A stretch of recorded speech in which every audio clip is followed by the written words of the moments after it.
नमस्कार साथियों। तो आज है 22 मई 2026। दोस्तों, बाजार अभी धीरे धीरे रिकवर कर रहा है, धीरे धीरे अपने आप को हील कर रहा है।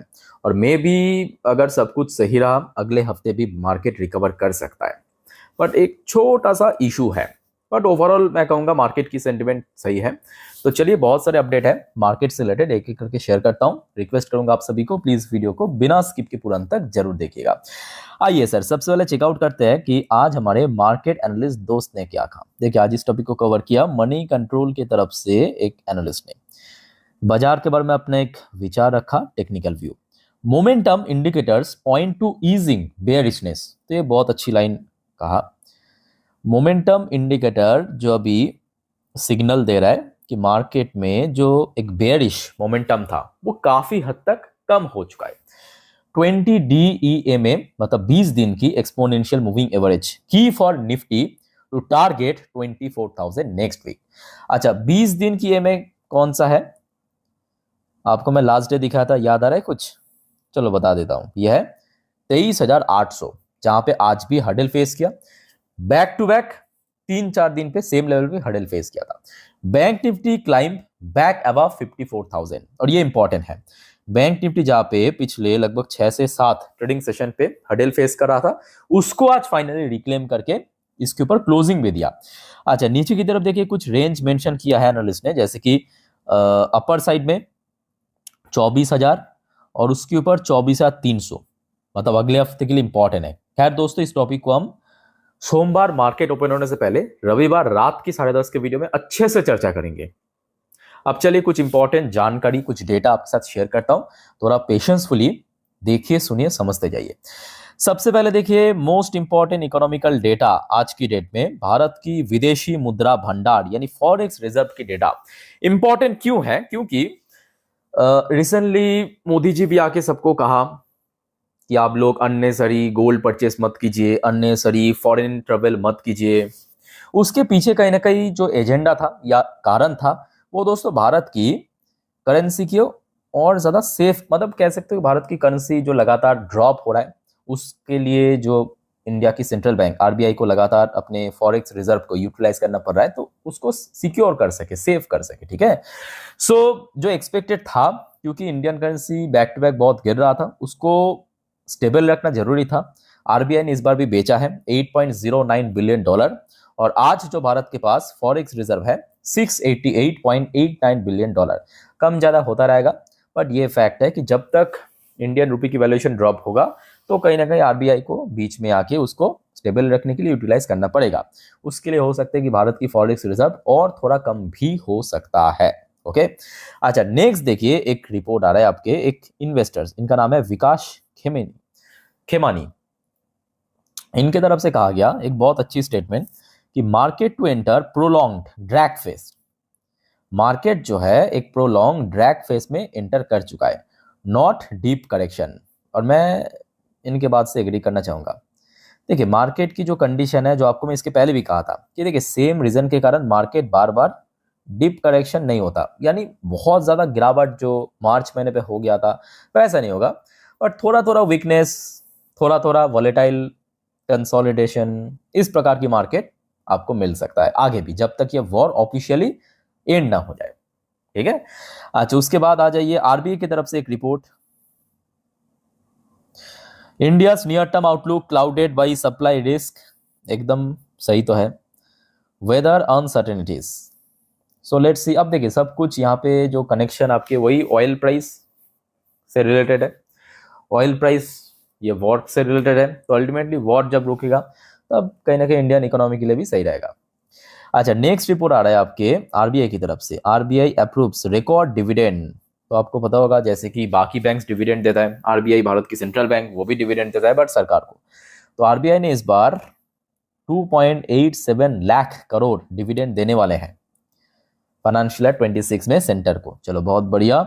अच्छा, नेक्स्ट रिपोर्ट आ जाइए आरबीआई की तरफ से। बाय द वे, जो अभी सिचुएशन है, मतलब इंडियन करेंसी की वैल्यूएशन लगातार गिर जाना, तो कहीं ना कहीं देखा जाए, बहुत सारे एक्सपर्ट या एनालिस्ट के हिसाब से आरबीआई अगले एमपीसी मीटिंग में रेट हाइक कर सकता है, मतलब रेपो रेट हाइक कर सकता है। और उसके साथ साथ आज एक और रिपोर्ट आया था सुबह सुबह कि शायद इस बार नहीं करेगा, मतलब जून पे जो एमपीसी मीटिंग होने वाला है उस पे आरबीआई कोई इंटरेस्ट रेट बढ़ाएगा नहीं, हाइक नहीं करेगा। बट आने वाले जो एमपीसी मीटिंग है, but rate hike is coming से इकोनॉमिस्ट, मतलब जून के अलावा जो जून के आगे जितने भी एमपीसी मीटिंग है, अगर ऐसा ही सिचुएशन आगे कंटिन्यू हो गया तो उस पे रेट हाइक होने का बहुत बड़ा चांस है। और देखिए एक बार, अब बात क्या है पता है, देखिए रेट हाइक कोई मजबूरी में नहीं करता, इंडियन करेंसी को स्टेबल रखने के लिए करना पड़ सकता है। और रेट हाइक अगर हो गया तो क्या होगा पता है, मेनली जो इम्पैक्ट पड़ेगा प्राइवेट सेक्टर बैंक में, मेनली इम्पैक्ट पड़ेगा प्राइवेट सेक्टर बैंक में, पीएसयू में भी पड़ेगा बट मोस्टली इम्पैक्ट पड़ेगा प्राइवेट बैंक में, याद रखना ठीक है, और एनबीएफसी में भी पड़ेगा। अच्छा नेक्स्ट आ जाइए आपके एक्सचेंज की तरफ से, नेशनल स्टॉक एक्सचेंज की तरफ से एक्साइड इंडस्ट्री नुवामा वेल्थ को हटा दिया है एफएनओ सेगमेंट से। एफएनओ सेगमेंट मतलब आपको पता होगा फ्यूचर एंड ऑप्शन, जो ट्रेडर्स है आप में से कोई व्यूअर्स अगर ट्रेडर है तो आपको पता होगा, हर एक मतलब बहुत सारे जो कंपनी है वो एफएनओ, मतलब उसका जो एफएनओ आप ट्रेडिंग कर सकते हो। तो बेसिकली जो एक्साइड इंडस्ट्री या नुवामा एफएनओ सेगमेंट की शेयर था उसको वहां से हटा दिया, मतलब आप आगे चल के इन दो कंपनी की जो एफएनओ है उसको ट्रेड नहीं कर सकते, ठीक है। अच्छा नेक्स्ट आ जाइए, क्रिजिल की तरफ से एक रिपोर्ट पेश किया है, Crisil rating agency company, gold jewellery retail sale volume 2 plunge 13 to 15% in financial year 27 hit decade low. तो क्रिजिल की तरफ से कहा गया कि गोल्ड ज्वेलरी की जो रिटेल सेल है उसकी वॉल्यूम 13 से 15% ड्रॉप हो सकता है ये फाइनेंशियल ईयर पे, मतलब जो अभी अभी शुरू हुआ है, मतलब 2 महीना हुआ है। अब देखिए फैक्चुअली करेक्ट तो है, फैक्चुअली करेक्ट है, और उसके साथ साथ मैं कहूँगा कुछ हद तक सिचुएशनल भी है, क्योंकि देखिए आज जो सिचुएशन है उसके बेस पे मैं कहूँगा ये 100% सही है। बट मान लीजिए कि सडनली वॉर रुक गया, वॉर रुक गया तो मतलब सब कुछ फिर से पहले जैसा नॉर्मलाइज होने लगेगा, धीरे धीरे करके, एक दिन में नहीं होगा बट धीरे धीरे करके होने लगेगा, तो फिर से हमें डिमांड देखने को मिलेगा गोल्ड के अंदर, सिल्वर के अंदर, ठीक है। अच्छा नेक्स्ट रिपोर्ट आ रहा है आपके आईसीए की तरफ से, आईसीए की तरफ से रिपोर्ट, स्मार्टफोन वॉल्यूम में deep 5 to 7% in financial 27, industry value grow 8 to 10% अमिट हायर डिवाइस कॉस्ट।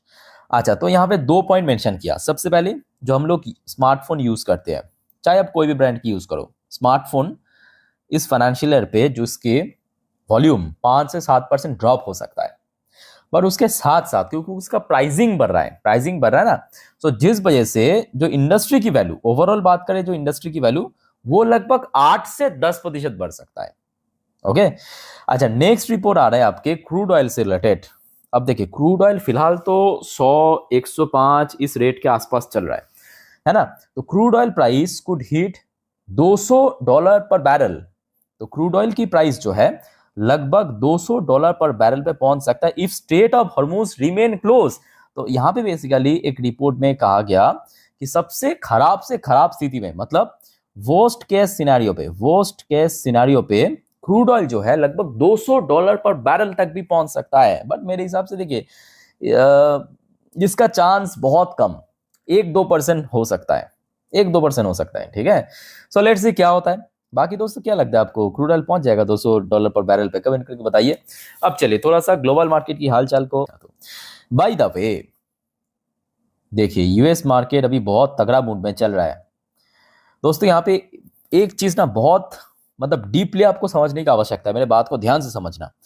डॉ जोन्स की पोजीशन कहाँ पे चल रहा है? 0.90% ऊपर।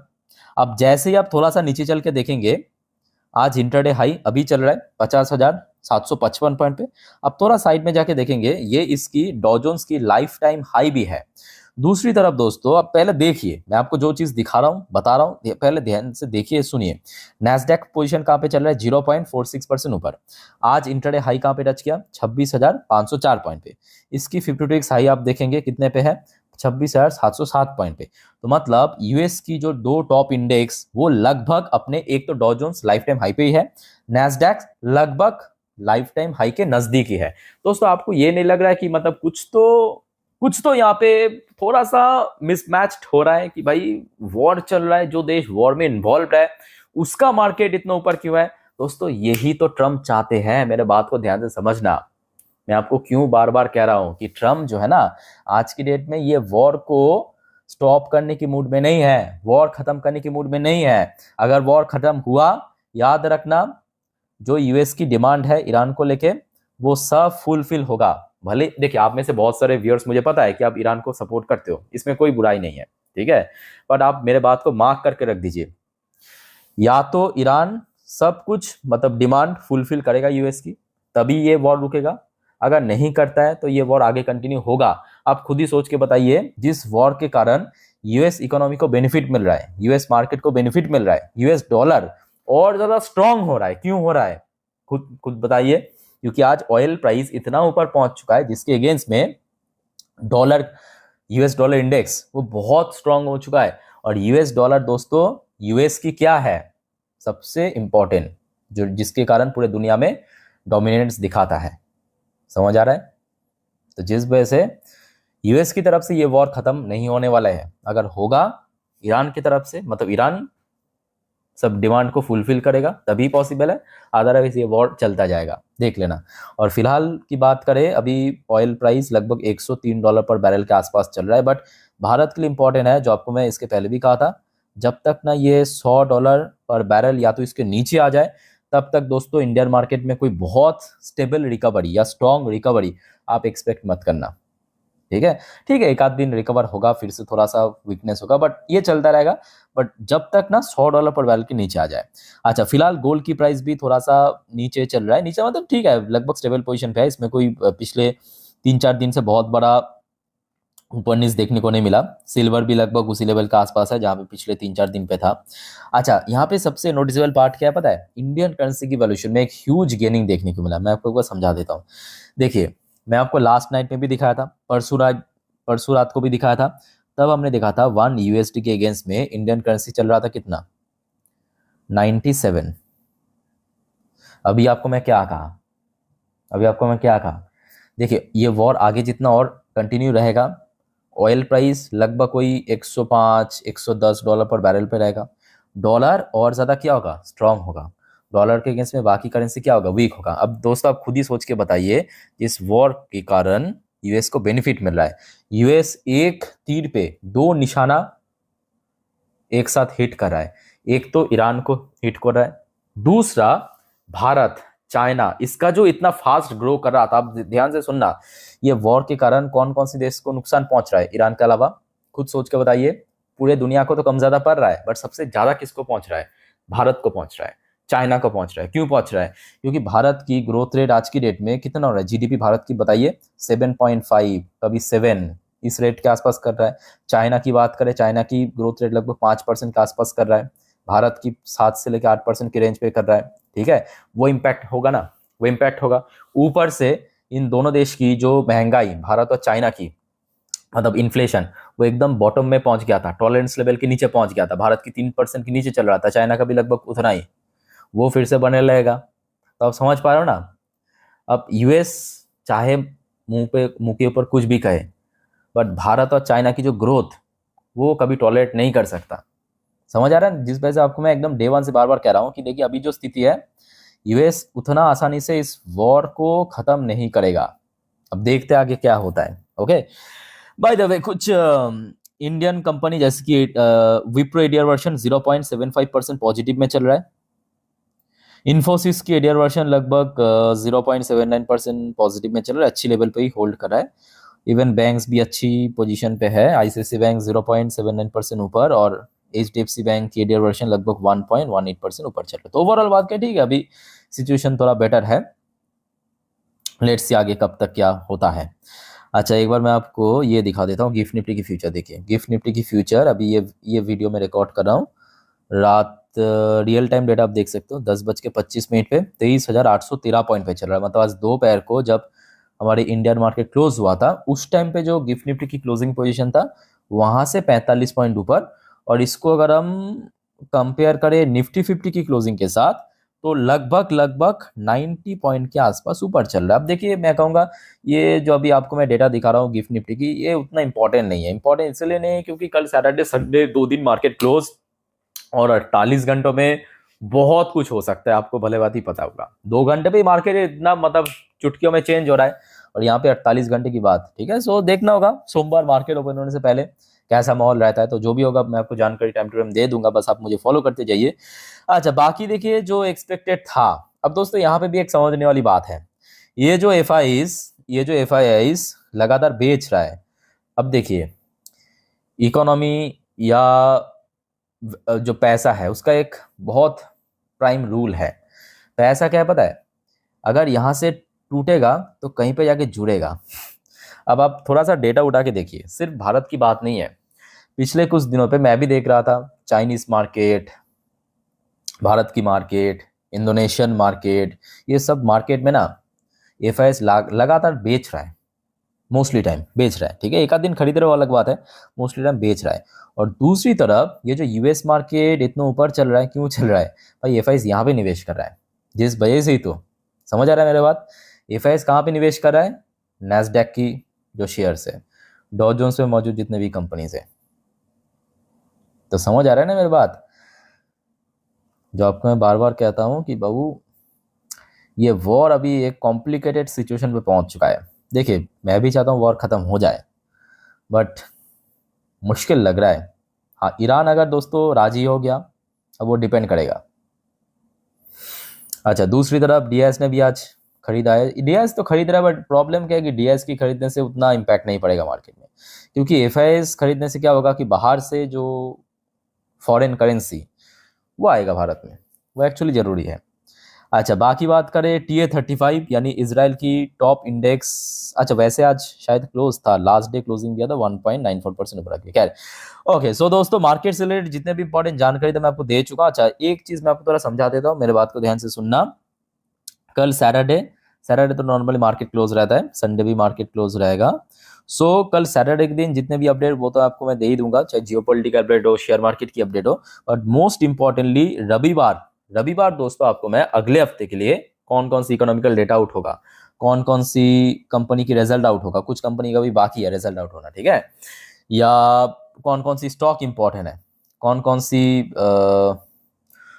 इवेंट है अगले हफ्ते, ठीक है, जियोपॉलिटिकल अपडेट, शेयर मार्केट के लिए सब दे दूंगा। सिर्फ आप चैनल को सब्सक्राइब करके रखिए। बाकी और कोई आपका कंफ्यूजन है, डाउट है, कमेंट करके पूछिए। सो वाइंड अप करता हूँ, मिलता है नेक्स्ट वीडियो में। टेक केयर, बाय बाय, जय हिंद।